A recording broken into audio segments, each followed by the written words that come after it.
కరీంనగర్ ఉమ్మడి జిల్లాలోని 10 మున్సిపాలిటీలో ఎన్నికల రాజకీయ రసవత్తరంగా మారింది. ప్రధాన పార్టీలైన కాంగ్రెస్, బీజేపీ, బీఆర్ఎస్లకు ఇప్పుడు రెబల్ సెగ తగులుతోంది.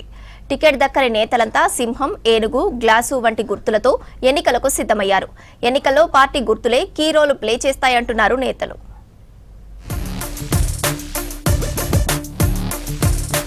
కరీంనగర్ జిల్లా రాజకీయాల్లో ఇప్పుడు ఎక్కడ చూసినా సింబల్ సెంటిమెంట్ కనిపిస్తోంది. మున్సిపల్ ఎన్నికల్లో ప్రధాన పార్టీల బీఫారాలు దక్కించుకోలేకపోయిన నేతలంతా ప్రత్యామ్నాయదారులు వెతుక్కున్నారు.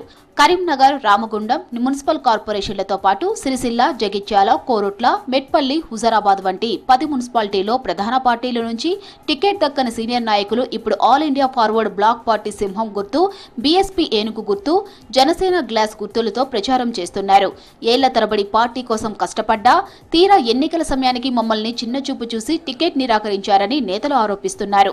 తమకు వార్డులలో ఉన్న మంచి పేరుతో పాటు అందరికీ క్యాచీగా ఉండే గుర్తు తమ విజయానికి దోహదపడుతుందని అభ్యర్థులు చెబుతున్నారు. టికెట్ల కేటాయింపు విషయంలో కూడా ఎవరైతే బీసీలు ఉన్నారో వాళ్ళందరినీ కూడా రాజకీయ పార్టీలు వాడుకొని చివరి నిమిషంలో మళ్ళీ డబ్బులు ఉన్నటువంటి వాళ్ళకే టికెట్లు కేటాయించడం జరిగింది.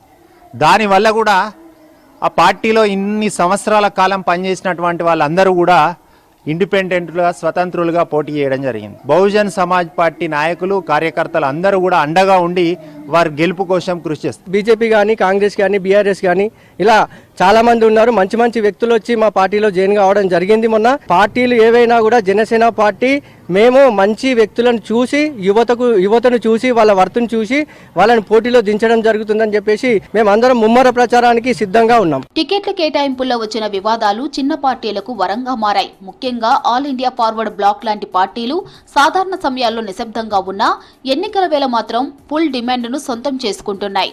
బలమైన నేతలు తమ గుర్తు కోసం క్యూ కడుతూ ఉండటంతో ఈ పార్టీల నేతలు కూడా ఖుషీగా ఉన్నారు.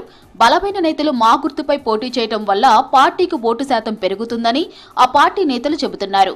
ఇది తమ పార్టీ జాతీయ స్థాయి ఉనికిని ఎంతో మేలు చేస్తుందంటున్నారు. దాదాపు 20 సంవత్సరాలు 30 సంవత్సరాలు కష్టపడ్డ వారిని కూడా విస్మరించి ఎవరైతే డబ్బులున్నాయి, అదేవిధంగా ఎవరైతే నా కులం అని పంచుకొని వారికి ఎవరైతే అన్యాయం అయిపోయినరో వాళ్ళందరినీ కూడా మా పార్టీ నేతాజీ సుభాష్ చంద్రబోస్ కుటుంబంలో చేర్చుకున్నాం. కరీంనగర్ కార్పొరేషన్లోనే 31 బీఫామ్లు చేసి మేము గెలిపించుకోబోతున్నాం. నిజంగా చెప్పాలంటే ప్రజలు పెద్ద ఎత్తున సింహం గుర్తు మీద పోటీ చేసినటువంటి అభ్యర్థులు అందరూ కూడా పెద్ద ఎత్తున ఆదరిస్తున్నారు, స్వాగతిస్తున్నారు.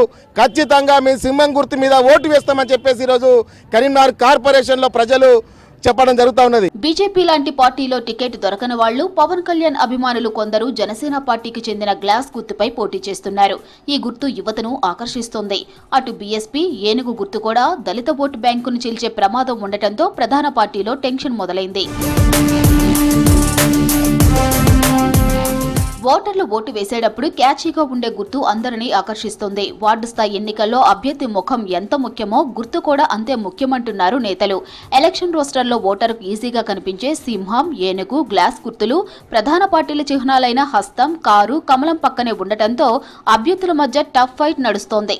అదేవిధంగా ఓటర్లు సులభంగా గుర్తుపట్టే విజిల్, త్రాసు, టార్చ్ లైట్, ఉంగరం వంటి గుర్తులపై పోటీ చేసేవారు కూడా గతంలో పెద్ద ఎత్తున ఓట్లు సాధించిన సందర్భాలు ఉన్నాయి.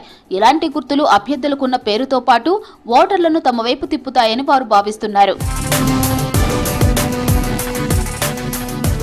కాంగ్రెస్, బీజేపీ, బీఆర్ఎస్ పార్టీల తరపున పోటీ చేస్తున్న అభ్యర్థుల్లో గెలుస్తామన్న ధీమా కంటే ఎక్కువగా రెబల్ అభ్యర్థుల గుర్తుల గండంతో భయం పట్టుకుందనే చర్చ నడుస్తోంది.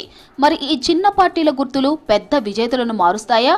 ఈ పరిణామం ప్రధాన పార్టీల అభ్యర్థుల ఓట్లను చీలుస్తుందా అన్నది వేచి చూడాలి.